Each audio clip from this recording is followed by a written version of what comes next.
Praise be Jesus Christ.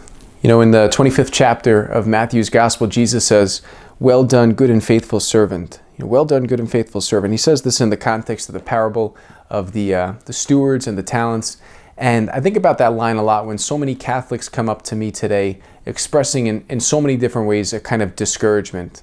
Discouragement from the poor example of people in the church, priests, and even bishops and cardinals, and how so many in the church have kind of seemingly undermined just doing the right thing, or kind of have given ambiguous responses to pretty serious matters of faith and morals.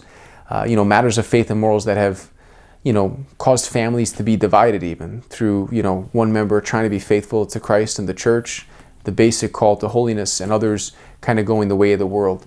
And a lot of Catholics have felt the discouragement almost like that kind of sacrifice of trying to follow Christ, of trying to be a disciple, is almost kind of like it wasn't like a big deal with some of these ambiguous things that have come out there, or ambiguous examples that have been held out.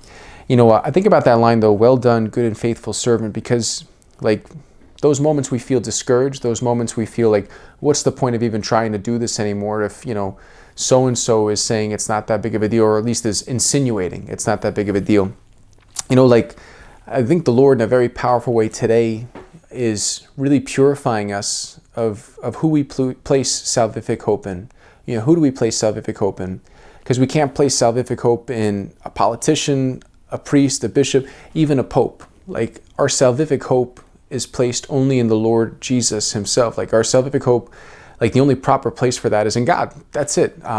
And all those other things, and as good as they should be, and how we should look to people in places of authority for example, for a kind of leadership, like ultimately, like we have to place that hope and that trust in God. And God is purifying us, I think, in a very powerful way now more than ever. And in those times we feel discouraged, like what we have to hold on to is that, and the only question we have to ask ourselves is, if I'm going to meet the Lord now, am I ready?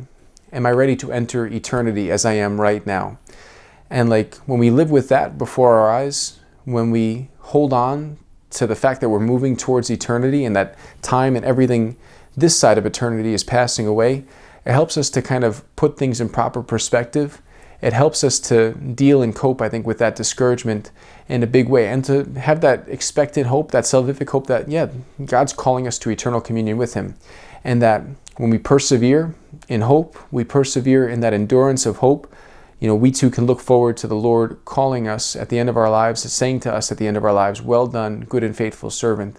And St. Paul himself says, what eye has not seen, ear has not heard, it's what God's prepared for those who love him. So, in those moments we feel discouraged, we just ask the Lord to renew that sense of hope in us, and to have that kind of hopeful expectation that at the end of our lives, we'll hear him say to us, "Well done, good and faithful servant."